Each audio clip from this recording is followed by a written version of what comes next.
Cities have always been the beating heart of the world's economy, the global cultural pulse.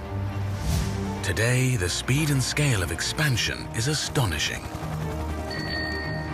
And that presents a choice: megacity turmoil or a consciously inviting urban environment, a smart city.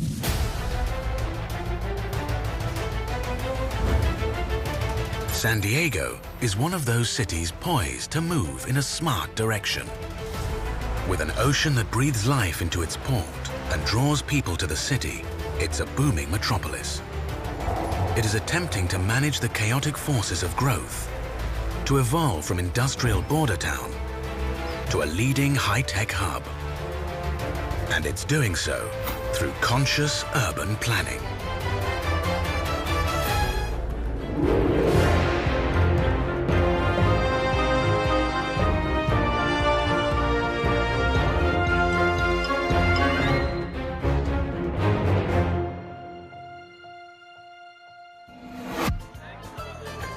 Today is the Little Italy Festival, an annual event that attracts more than 100,000 visitors for food, fun, and fiesta. It's part of a friendly, vibrant city. Cool, right? A city challenged by rapid expansion. A city striving for success in a crowded 21st century. And who better to find out how they're doing and becoming a smart city than National Geographic's digital explorer, Andrew Evans. San Diego is shocking to me. It's not at all what I expected because it's a huge city, but it doesn't feel like a big city. There really is a good vibe here, and you feel it from the minute you step off the plane. Welcome to sunny Southern California. Bordered by the ocean, desert, mountains, and Mexico, it has miles of stunning beaches and a perfect natural harbor. The port has long been one of the city's major assets, and around 4 decades ago, city planners realized they needed to revitalize the commercial downtown to keep the city connected to its prized waterfront. Andrew heads to the harbor district to find out what's being done. The Gaslamp Quarter is one of San Diego's most historic neighborhoods. But not so long ago, it was also one of its scariest. In the 1950s and 1960s, you really didn't want to come here. The streets were dark, bad things were happening, but the city decided that they wanted to preserve the beautiful Victorian buildings here and save some of the great flavor that makes San Diego so different from anywhere else. And they succeeded. In the 1980s, with new policies, they breathed new life into this area, and today they're some of the most vibrant and exciting streets in the city. This reinvigoration is just one part of the concerted urban planning project by the community committed to creating a more livable downtown through new facilities, new jobs, and increased business. Andrew meets San Diegan designer Rob Quigley to discuss it further. When I moved here, there weren't people downtown. It was like a ghost town.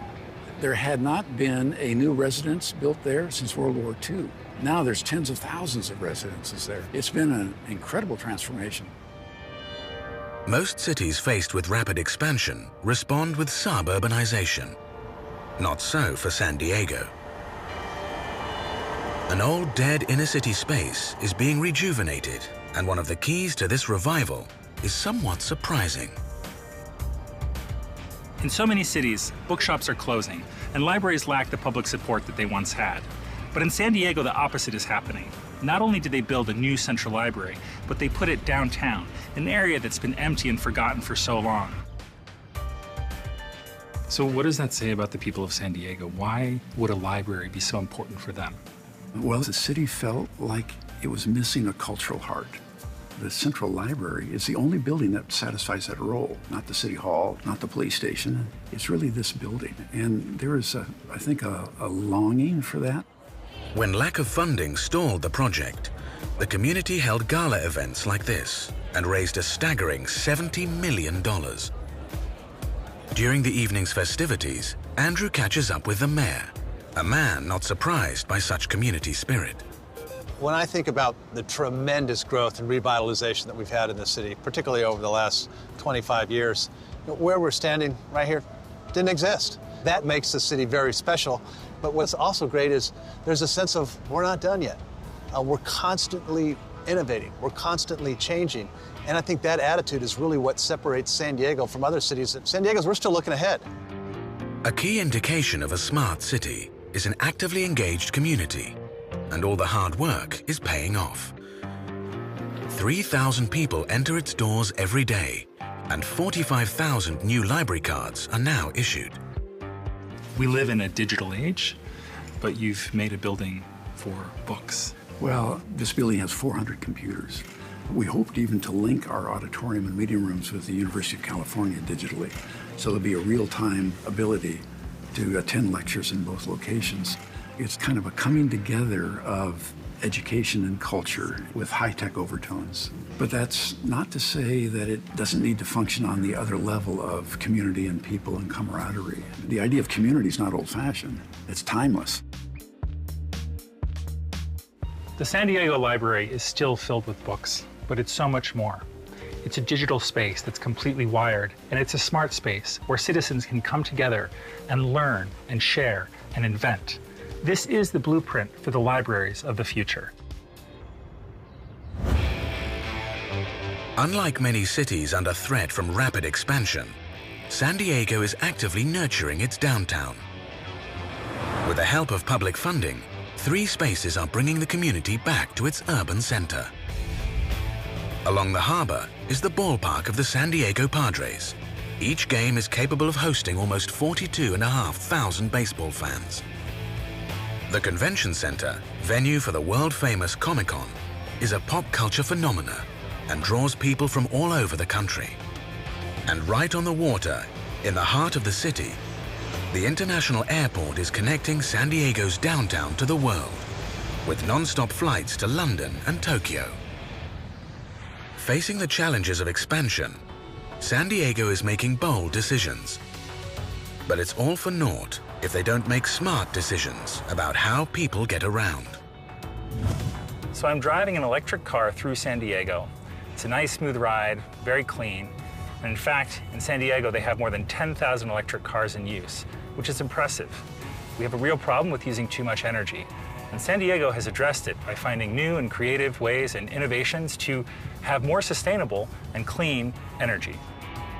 With one of the highest adoption rates of electric vehicles in the world, and over 600 charging stations, in 2013 alone, San Diego saved 10,000 tons of greenhouse gas. Plugging an electric car into a 480-volt DC fast charger enables the driver to recharge the vehicle in 30 minutes or less. That's at least 4 times faster than the time it takes to charge using a regular US power outlet.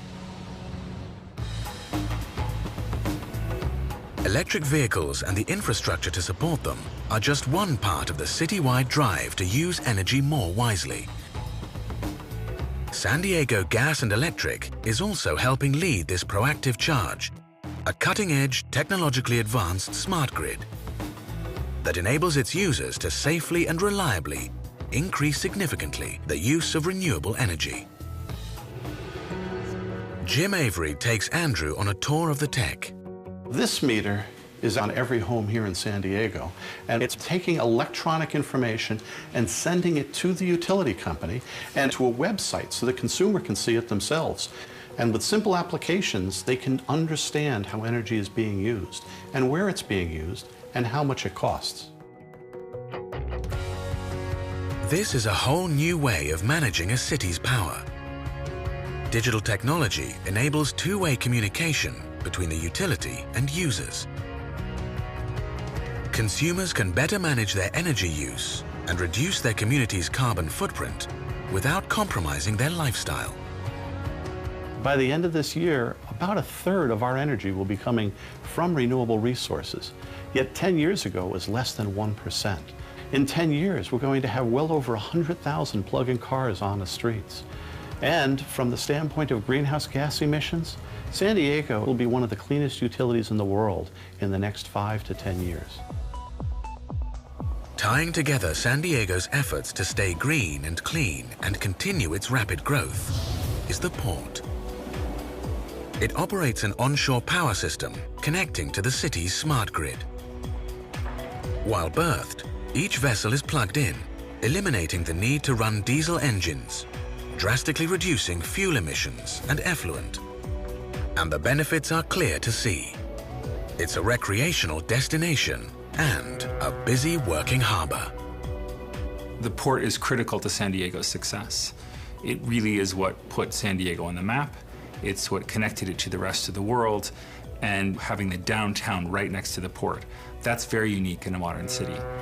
But I think more important is if you look at the history of the world, port cities all over the world have always been a step ahead of other people because they allow for that interchange of people and culture and ideas. And I think the port in San Diego is a symbol of that.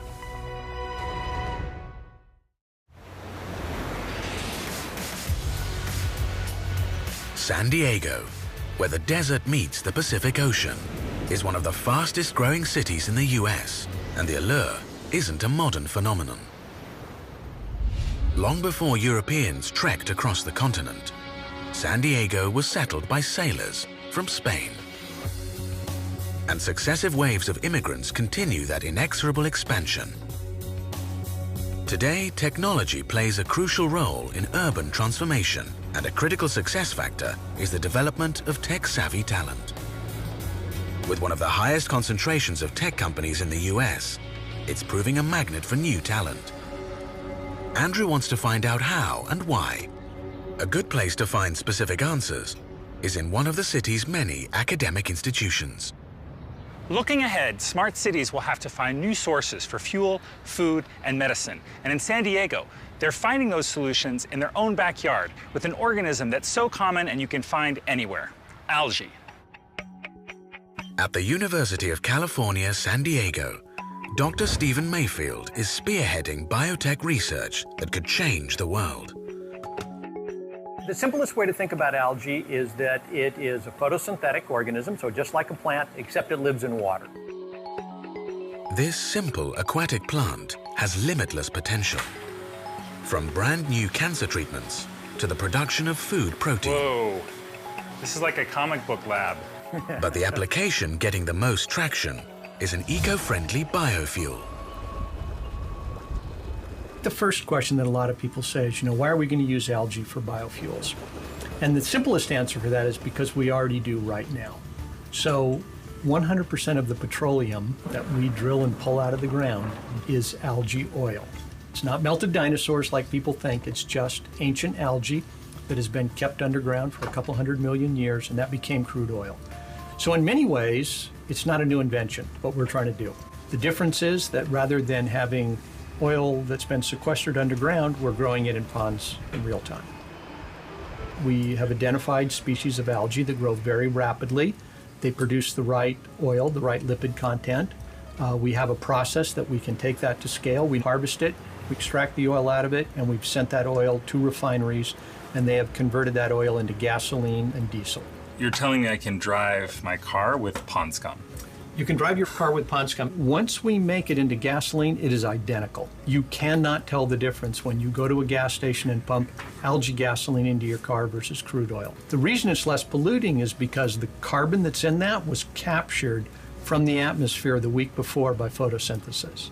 So it's low carbon fuel. Our corn crop this year is 100 million acres. If we took 40 million acres of that corn crop and turned that into algae at the same scale, we would produce 100% of our transportation fuels. That's amazing. Now, why did this get developed in San Diego? This got developed in San Diego for really interesting reasons. Reason number one was that Scripps Institution of Oceanography was built here 100 years ago. And you cannot study the oceans and not study algae. They are just the fundamental of the ocean ecosystem, right? So there was already a group of scientists here working on it. But then San Diego is a biotech hub. That means that we have the sort of the venture guys here, the financial resources to invest in it. You've got this huge biomedical community. So one of the things that we've done in algae biotech is we borrowed from those guys. So we borrowed all of their high throughput equipment. We simply borrowed it, bent it a little bit, and now we do algae biotech in this. a unique confluence of research and academic institutions, forward-thinking investment, and world-class talent, is combining to make San Diego a world-leading tech hub. Instrumental to the genesis of this in 1960 was City Mayor Charles Dale. As a polio survivor, he made it a personal quest to build the Salk Institute of Biological Science in San Diego. And in a building designed by renowned architect Louis Kahn, Jonas Salk, developer of the polio vaccine, established a world-class research institute to explore questions about the basic principles of life, a heritage that continues today. Just like Silicon Valley gave us the personal computer, San Diego's biotech industry has done something completely revolutionary. Illumina, a life sciences and diagnostic tool manufacturer, has become one of the leaders in making sophisticated machines that sequence DNA. This is the HiSeq 2000. They've taken a highly complex scientific process, sequencing the human genome, and they've made it faster, more affordable, and more accessible. Oh, you just scan it? Yeah. Like at a grocery store. At the forefront of this biotech breakthrough is Dr. Rick Klausner. In the 1990s, it cost you $3 billion to map the human genome and took you 15 years? Mm-hmm. How long does it take now, and how much does it cost? Now it costs less than $1,000 and takes a little over 24 hours. This dramatic development could be one of the most significant achievements in modern personalized medicine. The human genome is the instruction manual that defines the biology of human beings. It is the knowledge door that allows us to bring science to human health. So what are the medical applications of having the human genome? The medical applications are going to touch every aspect of health and disease. We read the genome and you get information about the risks and the probabilities that individuals will have of getting certain diseases. That's one thing. Even more dramatic is the idea of people in their home will be able to actually sample their saliva and read, literally, do we have cancer? What type of cancer do we have? And that's where we're going to have the biggest impact on medicine. So why San Diego? There's a small number of places around the world that have been at the center of innovation. They all have a set of three characteristics. One, they have truly world-class academic research institutions. Two, they have world-class investors that are interested in entrepreneurship. And then the third thing, it actually has to be an attractive place to live. That's the secret sauce. It's a very informal place of openness, of feeling like it's a place that young scientists want to come and begin their careers. And San Diego is an incredibly attractive place to be for that.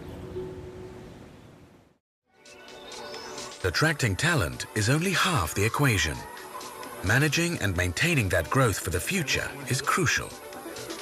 San Diego is also nurturing the next generation.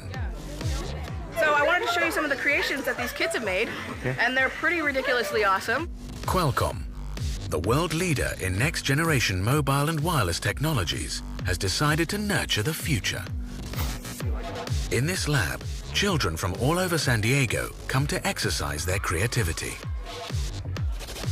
Utilizing all kinds of electronics, servos, resistors, circuit boards, and solar panels, it's a 21st century classroom for today's tech-savvy kids. This is what they've created in less than an hour. And they didn't know any circuitry or programming before. Giving Andrew the lowdown on what this initiative is trying to achieve is program head Navrina Singh. We are big believers in the fact that leaders don't create a set of new followers, they actually create more leaders. What we are providing here is a real vision, a real piece of future for our young kids who get to play around with technology, who get to interact with real-life role models who are engineers and scientists and technologists. I'm just saying, cool, right? Pure brilliance. I love it. The reason we selected the 6th to 8th graders is this is a very impressionable age. This is a time that they're really forming their opinions about what they want to do in their lives. So what we are trying to do is really encourage the future generation of technologists and innovators. It's all about real-world applicability, and we are trying to just keep it very real here. What these kids are learning is how to be innovative. The things that they're doing are no different than all of the other amazing innovations I've witnessed in San Diego. They may be less practical, but I watch those kids and I know that in 10 or 15 or 20 years, they're going to be running our lives. It's over! This spirit of innovation permeates the city. None more so than with a locally produced aviation groundbreaker that is pushing the limits of unmanned aircraft. Now, when we hear unmanned aircraft, most of us think of the military. But in San Diego, that technology has some very smart applications that reach far beyond the base. The Global Hawk is an autonomous, high-altitude aircraft. And Andrew meets one of the original developers, George Guerra. Well, it was originally developed back in the mid-90s as a project for DARPA, the Defense Advanced Research Projects Agency. It was envisioned as something that could stay up there for long periods of time at high altitudes and cover vast geographic areas. Flying at up to 65,000 feet, the Global Hawk relays real-time images back to base from a unique perspective. The extraordinary capabilities of military reconnaissance drones led to their use in controversial anti-terrorist missions. But now, the unarmed Global Hawk is casting its eye over the world for science. How did the technology of the unmanned aerial system evolve from military use to its current applications? It was in 2007 when there were fires burning here in Southern California. There was a need to understand what was happening with those fires. And Global Hawk flying as long as it can and being at that altitude, you can take a lot of pictures and use that to guide relief teams to get to those areas. With a system like this, you're giving them real-time data. And it was great to hear a firefighter say, "You don't know how valuable your data was to me and how I was able to help save lives and property." In addition to disaster relief, the Global Hawk is helping NASA track climate change by imaging inaccessible Arctic regions and providing crucial information on hurricane development. Literally, it's a click of a mouse that will actually can launch the system. To find out if this system can make high-altitude aerial work open to civilian applications, Andrew's going to fly one, and at a significant distance, on the other side of the country. And so you can hit the launch command. Are we ready to launch? All right. We're set. Launching. And you'll see up here, the aircraft is now lifting off. We're taking off. Oh no. Okay. I couldn't believe that we actually have this technology, that we can send aircraft up who can give us real-time information. So you're presently flying at 30 knots airspeed and accelerating.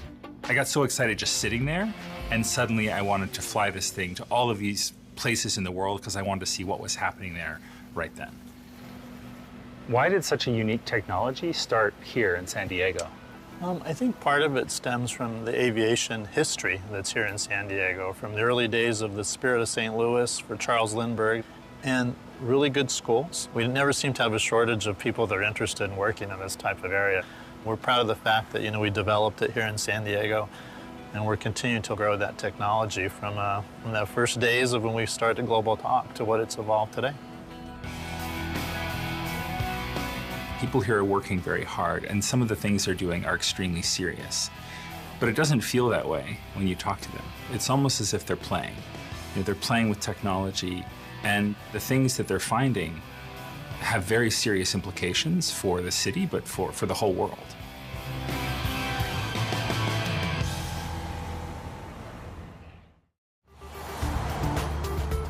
A fast-growing city is often a city of diversity. But how is San Diego managing the potentially damaging forces of assimilation? To explore this crucial aspect of a modern, tolerant metropolis, Andrew's going back to the beginning. Before the United States was a country, San Diego was a city, and it started here at this old mission, founded in 1769 by Franciscan monks who'd sailed up from Mexico. They named this spot San Diego de Alcala, after the Spanish saint. And today in the city, you can still feel that old Spanish flavor. A Spanish heritage seen in many of the buildings of Balboa Park. Designed by architect Bertram Goodhue for the 1915 International Exposition to celebrate the completion of the Panama Canal, the intent was to capture the romantic glamour of Seville and Toledo in Spain. In addition to the colonial revival buildings, the 1,200-acre park was extensively landscaped for the expo, leaving a lasting legacy in the city. But maintaining older monuments won't by itself solve modern diversity problems. To discover how San Diego does it now, Andrew heads back downtown to Barrio Logan. At the foot of the Coronado Bridge is the colorful Chicano Park, a public space created by residents. As San Diego grew, this neighborhood was slated to be destroyed. The vision of urban developers was basically to build a bridge here and turn this into a gray, dead space. But the original inhabitants of this neighborhood, the Mexican Americans, came together and they said no. Forming a human chain around the bulldozers, construction work had to stop. They wanted to keep their mark on this place, so they added these murals of their heroes. What's most remarkable is that today, the most prominent bridge in San Diego represents a bridge to the city's most prominent culture.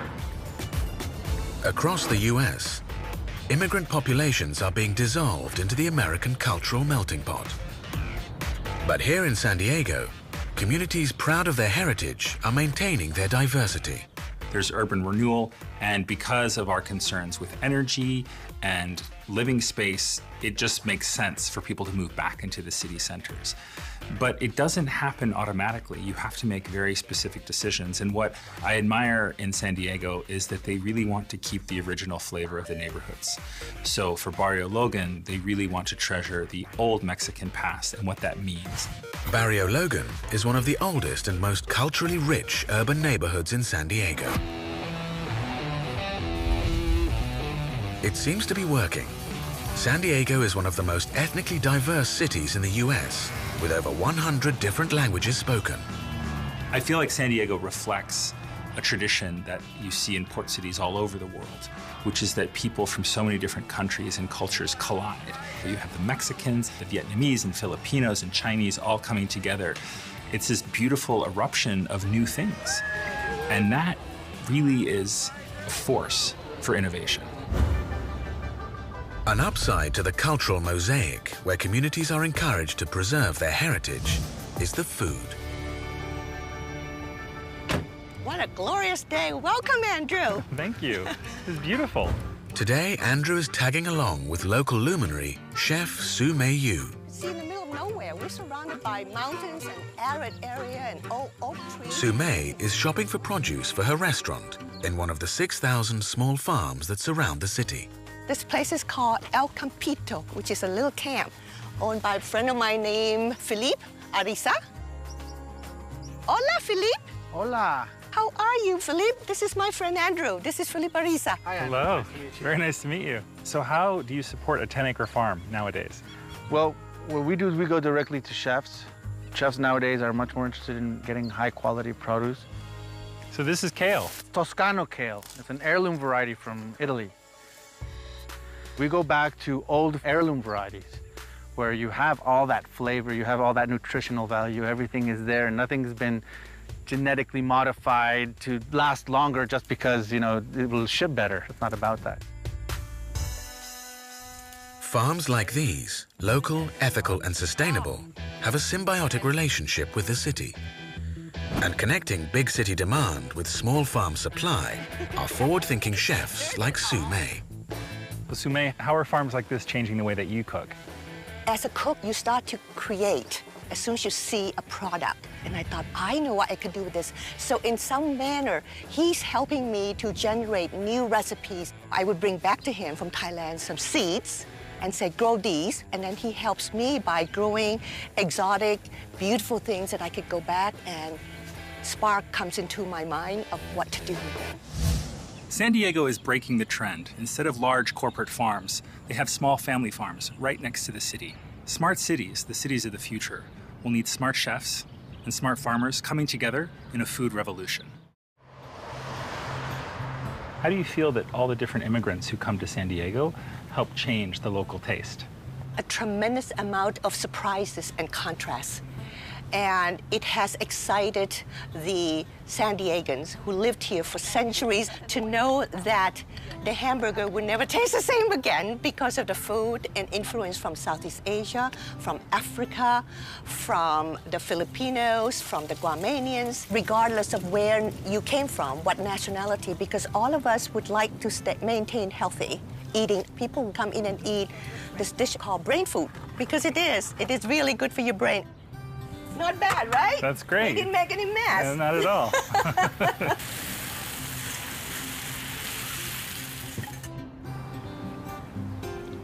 That is remarkable. I think you like it. Thank you.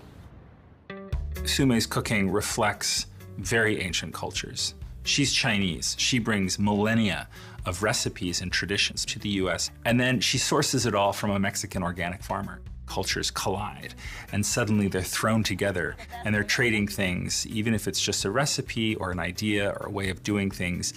So that's why it's so San Diego, and it's so much fun. Another local speciality that combines such conscious consumption with a cutting-edge biotech industry is beer. There's a population here that values quality brew, and there are scientists dedicated to improving on the world's oldest drink. It's that spirit of appreciation in the bar and the laboratory that makes San Diego Grand Central for craft beer. One of those dedicated San Diegans at the forefront of the craft brewing industry is Neva Parker. As head of laboratory operations, she specializes in developing yeast, a key biological ingredient in the brewing process. So how many different kinds of yeast are there? There are countless strains all over the world, but here we have a collection of over 500. And these are yeasts that are found in nature? They are found in nature. We collect these yeast strains from all over the place. Each one does something a little bit different, and that's what craft brewers are really looking for. This is fruity. Kind of separating their beers and using the strains to make really unique flavors. Besides just their base recipe, you know, your malt, water, and hops, yeast adds another complexity to those beers. So it's a science, but that becomes an art. Exactly. In addition to producing yeast, Neva and her team can analyze the final product. So what does this machine actually do? So what this guy is gonna do is it's gonna measure all of the flavor compounds. It'll tell us how much of that flavor compound is in the beer. So it's like a personal horoscope for beer. Exactly. It is a horoscope. So just push the start button there.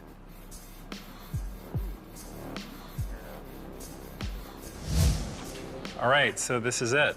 There's a lot of compounds that you see here. I don't know any of these flavors. Starting from the top, acetaldehyde is one that we consider green apple, sometimes sherry in high quantities. Something like isoamyl acetate comes across really banana. Like a wheat beer, typically you'll see high amounts of isoamyl acetate because that's pretty characteristic.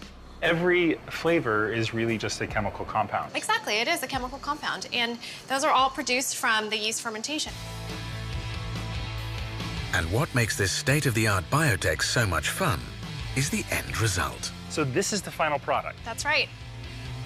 There are nearly 100 craft breweries in San Diego, and that makes perfect sense to me that they would be the ones to develop a new technology for a space-age yeast that's able to improve the taste of craft beer. Oh, that's nice, really bright, citrusy. Yep. Because they've applied the same innovative spirit that they have for technology to beer. That's San Diego. In the near future, most of the world's population will live in cities. The luckiest people will live in small, planned and smart cities like San Diego. But all the urban planning in the world would come to nothing if the city had blown its greatest asset, the ocean. Safeguarding the health of the ocean life and its resources is key. Without it, even the smartest city will falter. It is a tough task. It's made doubly difficult for San Diego due to an explosion in its population. But with big picture planning and preservation projects, they are making a difference. At SeaWorld San Diego, the city's major theme park, they're protecting ocean life with research that has led to medical advances in the care of marine animals. Dr. Schmidt. Hi. Hi. Andrew, how are you? Andrew's guide for a look behind the scenes is Dr. Todd Schmidt. Well, I did not expect to be wearing a coat in San Diego. I know. It's unexpected. It's cold. It's cold, all right. First stop, a penguin encounter. I love penguins, and I've been very fortunate in my travels to see every species of penguin in the wild. To come to San Diego, the place with the best climate in America, and to find 400 penguins, all happy, running around a room, was fantastic. I loved it. And if the breeding program is anything to go by, the penguins love being here. Do you think these penguins know they're actually in California? They probably don't because they're on the austral light cycle, so we're replicating Antarctica. They haven't had any light cycle change, so it helps them with their hormonal patterns, and then with their breeding cycle will encourage that success with breeding. SeaWorld says that since 1980, more penguins have hatched here than any other exhibit in the world. But that's not the team's most striking success. They're rescuing ill, orphaned, and injured animals and helping them with groundbreaking regenerative medicine. So how do you think this stem cell research you're doing will help out in the future? I'd rather use the penguin's own cells to treat them than use drugs or pharmaceuticals. So if we can actually afford a better quality of life by using a stem cell to treat a degenerative condition, then I think that penguin will be better off as it lives longer. This is the first, no one's done this before in an exotic species, so we're going to be kind of the first ones to test this out. Little does he know, but this Gen 2 penguin will be the first ever penguin recipient of this procedure. Our keepers have watched this animal's behavior, so we know that it does have a visible lameness with its left leg. We can also see on this radiograph there is extra bone proliferation on the outside of this knee joint. And this is the knee joint here that we're going to be treating today. These are penguins that have lived well beyond their natural life expectancy. And not only have they lived long, but they're able to give them quality of life. That's something that is really science fiction for humans. As they come to consciousness, they often start flapping their wings, so that's what you may see. We can't grow new cartilage in a human knee, but we can do that with a penguin now. All right, there you go. He's free. Oh, a little woozy still. I can't believe how quick it is. You know, we just brought her in, we did it, and she's up and running again. That's outstanding. To see such cutting-edge science applied to animals is so hopeful for me because it gives me a vision of what the future will be like. Smart cities won't just be about the people who live there, but smart cities will also take care of wildlife. They'll be cities of conservation. Another example of such environmental policies lies offshore. Hello. Welcome, Andrew. To attempt to catch a glimpse of a once rare marine mammal, Andrew's hitched a ride on a famous vessel. His guide for the day, Captain Troy Sears. I'm so excited. I've never been sailing before. It's a fantastic way to be introduced to the sport and the passion that I've had my whole life for sailing. So tell me a bit about the history of this ship. Well, this is the only replica of the original schooner that the America's Cup is named after. So the original boat was built in 1851 to showcase American naval architecture at the first World's Fair. And this boat was built in 1995. They're huge. These are huge sails. Yeah, we're carrying about 6,000 square feet of sail area. That's bigger than my apartment. The geography of the bay is just incredible. It's like the most natural harbor you could ever see. The port is important for commercial cargo, but it's also the largest naval base on the U.S. West Coast. We very much have a working waterfront here, and it's very important to our economy, actually. Not just the U.S. Navy, but all the jobs that support the U.S. Navy. There's not many locations left in the United States where ships are actually being constructed, and San Diego is one of those locations. But with smart decisions like the onshore power system and strict regulation, this hub of industrial marine activity is also home to the California blue whale. Once on the edge of extinction, these beautiful mammals are making a comeback. And in addition to attracting marine life, San Diego is a magnet for the world's best competitive sailors. Skipper for hire Australian Jimmy Spithill is a two-time winner of the prestigious America's Cup. What was it about San Diego that made you love it so much? I've lived in a lot of big, fantastic cities, but I've always found it hard to get a vibrant city where you can also feel quite relaxed. And that's what I find with San Diego. Out of all the cities in America, it's got that vibrant feel and a lot of pace and energy, yet it's still, it's not overwhelming. The lifestyle is very relaxed. To understand the key to that relaxed lifestyle, Andrew heads for the city's communal heart, the beach. And with 70 miles of breaks, this is a city that, among many other sports, loves to surf. For some, it's also an opportunity to give back to the community. Surfing Hall of Famer and San Diego native Rob Machado is inviting Andrew to join a group of kids with disabilities at a surf clinic.